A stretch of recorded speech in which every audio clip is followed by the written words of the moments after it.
आज की वीडियो में हम लोग एक रोमांटिक ड्रामा मूवी को एक्सप्लेन करने वाले हैं और इस मूवी का नाम है क्रेजी लव, जिसे 1993 में रिलीज किया गया था। इस मूवी के शुरुआत में हम लोग एक ऐसी लड़की को देखेंगे जिसे अपने संतरे दिखाने का बहुत शौक होता है। एक बार जब वो एयरपोर्ट में जाती है तब एक आदमी उससे मिलता है और वो उसे अपने साथ अपने घर पर चलने के लिए कहता है। वो लड़की उसके साथ आने के लिए मान जाती है। इसके बाद वो उसके घर पर आकर उसे अपने संतरे दिखाती है। वो आदमी इसके संतरे निचोड़ने लगता है, लेकिन तभी उस आदमी की बीवी यहाँ आ जाती है। इसके बाद क्या होता है ये हम आगे इस वीडियो में देखेंगे। तो चलिए इस मूवी को शुरू करते हैं। मूवी के शुरुआत में हम लोग एक खूबसूरत लड़की को देखते हैं जिसका नाम जेन होता है। जेनी अपने बाथरूम में नहा रही होती है, तभी उसकी मेड यहाँ आकर उसे जल्दी करने के लिए कहती है, लेकिन अंदर जेनी आराम से मजे लेकर नहा रही थी। इसी बीच जेनी के घर में दो मोंक आते हैं। जेनी के पेरेंट्स उन्हें लेकर अंदर आ जाते हैं। वो लोग अभी बातें कर ही रहे थे, तभी जेनी नहाकर बाथरूम से निकलती है। दोनों मोंक आंखें फाड़कर जेनी को देखने लगते हैं क्योंकि जेनी यहाँ बिना कपड़ों के होती है। ये देखकर जेनी के डैड उसे जल्दी से कमरे के अंदर भेज देते हैं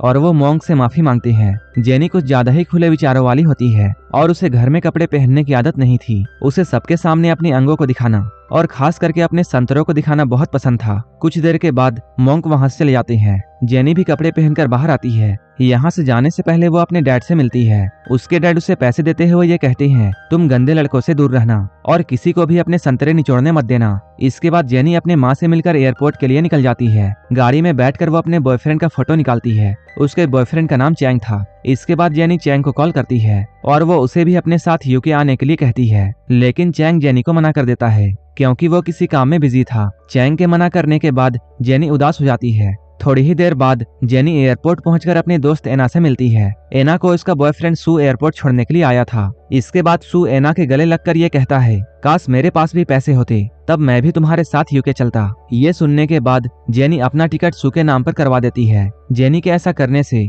एना और सू बहुत खुश होते हैं। असल में जेनी ने ऐसा इसलिए किया था ताकि वो यहाँ पर अकेले रहकर मजे कर सके।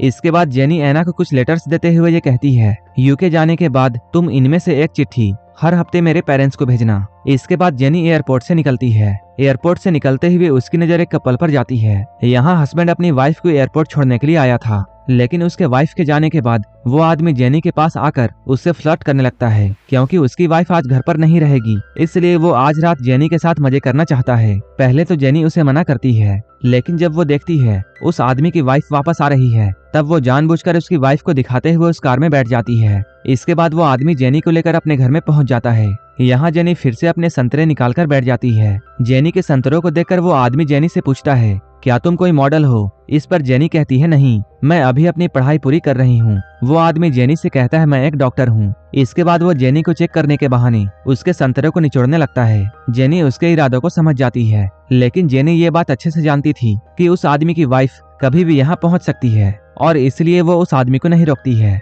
थोड़ी ही देर बाद उस आदमी की वाइफ यहाँ पहुंच जाती है। उस आदमी की वाइफ के यहाँ आते ही जेनी यहाँ से भाग जाती है और अब उन दोनों कपल्स के बीच में लड़ाई होने लगती है। इधर जेनी बिना कपड़ों के ही रोड पर निकल आई थी। जेनी के बड़े बड़े संतरों को देखने के चक्कर में एक टैक्सी ड्राइवर अपनी टैक्सी ठोक देता है। इसके बाद वो शहर से दूर एकांत में जाती है। यहाँ वो अपनी आवाज रिकॉर्ड कर रही थी। उसकी बातों से हमें यह पता चलता है वो कुछ दिन अकेले रहकर मजे करना चाहती है क्योंकि उसका बॉयफ्रेंड तो अपने काम में बिजी था, इसलिए वो एंजॉय करने के लिए हांगकांग चली जाती है। जेनी को अकेले जाता हुआ देखकर दो आदमी उसके पास आते हैं और वो लोग जेनी को लिफ्ट ऑफर करते हैं। जेनी भी उनकी गाड़ी में बैठ जाती है। इसके बाद वो लोग जेनी को लेकर एक सुनसान जगह पर जाते हैं और गाड़ी रोककर जेनी के साथ जबरदस्ती करने का ट्राई करते हैं। इस पर जेनी उन दोनों को रोकते हुए ये कहती है, तुम लोग मेरे साथ जबरदस्ती मत करो, मैं तो खुद ही तुम दोनों के साथ घपाघप करना चाहती हूँ। जेनी की इन बातों को सुनने के बाद वो दोनों बहुत खुश हो जाते हैं। इसी बीच मौका पाकर जेनी उन दोनों के आंखों में स्प्रे कर देती है और उनके अंडों को फोड़कर उनकी कार लेकर यहाँ से भाग जाती है।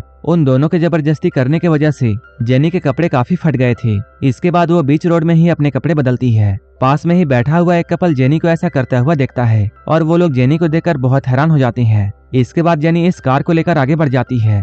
थोड़ी ही देर बाद उसे एक पुलिस स्टेशन दिखाई देता है। क्योंकि ये गाड़ी किसी और की थी, इसलिए जेनी इस गाड़ी को वहीं पर छोड़ देती है और वो अपना सामान उठाकर आगे चली जाती है। जेनी के जाने के बाद वो दोनों आदमी भी अपनी गाड़ी को ढूंढते हुए यहाँ पहुँच जाते हैं। अपनी गाड़ी को पुलिस के कब्जे में देखकर वो लोग ये कहते हैं, ये गाड़ी हमारी है और एक लड़की ने हमें मारकर हमारी गाड़ी चुरा ली थी। लेकिन पुलिस को उनकी बातों पर यकीन नहीं होता है और पुलिस उनकी गाड़ी का चालान कर देती है। इसके बाद हम लोग जेनी को देखते हैं। वो एक होटल के बालकनी में बैठी हुई थी। तभी उसे अपने बगल वाले कमरे से आवाजें आती हैं और उन आह आह की आवाजों को सुनकर जेनी बगल वाले कमरे में झांकती है। वो देखती है यहाँ एक कपल घपाघप करने में बिजी है। इसके बाद जेनी आराम से बैठकर उनके काम क्रिया को देखती है। जब वो कपल जेनी को बैठा हुआ देखते हैं तब वो लोग बुरा मानने के बजाय जेनी से दोस्ती कर लेते हैं, क्योंकि वो दोनों भी जेनी की तरह ही खुले विचारों वाले थे। जेनी के पूछने पर वो लड़का अपना नाम योंग बताता है, जबकि लड़की का नाम मैरी होता है। शाम में जेनी उन दोनों के साथ समुंदर किनारे काफी एंजॉय करती है।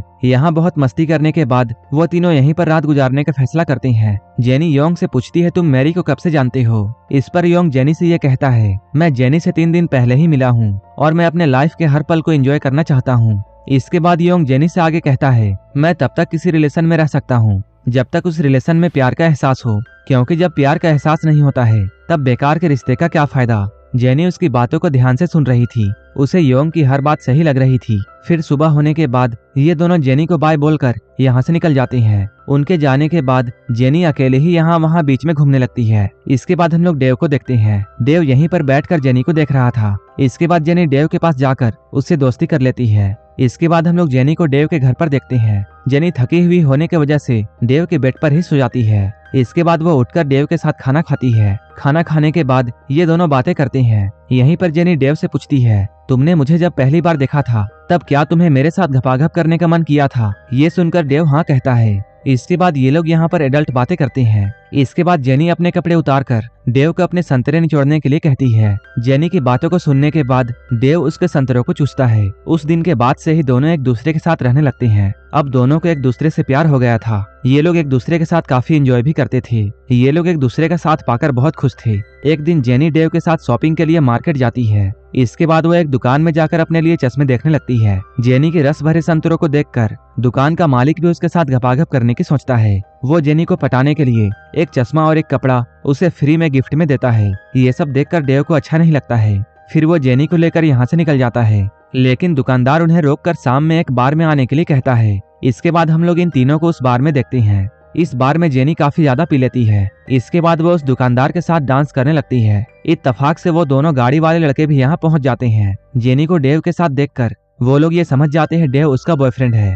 इसके बाद वो डेव को बाथरूम में आकर ये कहते हैं, जेनी एक धंधे करने वाली लड़की है और वो एक बार घपाघप करने के लिए काफी पैसे लेती है। डेव इन दोनों से पूछता है, तुम्हें कैसे पता है? इस पर वो दोनों लड़के झूठ बोलते हुए ये कहते हैं, हमने जेनी को पैसे देकर कई बार उसके गुफा के दर्शन किए हैं। लेकिन डेव को उनकी बातों पर यकीन नहीं होता है और वो उनकी बातों को इग्नोर करके वॉशरूम से बाहर आ जाता है। बाहर आने के बाद वो देखता है वो दुकानदार जेनी को यहाँ वहाँ टच कर रहा है और जेनी उसे ऐसा करने से नहीं रोक रही है। ये सब देखकर डेव का दिल टूट जाता है और वो अपने घर लौट जाता है। डेव के यहाँ से जाने के बाद जेनी भी उस दुकानदार से पीछा छुड़ाकर यहाँ से निकल जाती है। डेव को अब धीरे धीरे उन दोनों लड़कों के बातों पर यकीन आ गया था। तब डेव उसे धंधे वाली कहकर अपने घर से निकाल देता है। अब रात काफी ज्यादा हो चुकी थी, इसलिए जेनी अपनी रात बिताने के लिए एक होटल में एक कमरा लेती है। नेक्स्ट मॉर्निंग जेनी होटल से निकलकर रोड में घूम रही थी। तभी उसकी मुलाकात योंग से होती है। जेनी उसे अपनी और डेव के बारे में सारी बातें बताती है। उसकी बातों को सुनने के बाद योंग उसे समझाते हुए ये कहता है, डेव तुम्हारे लिए परफेक्ट है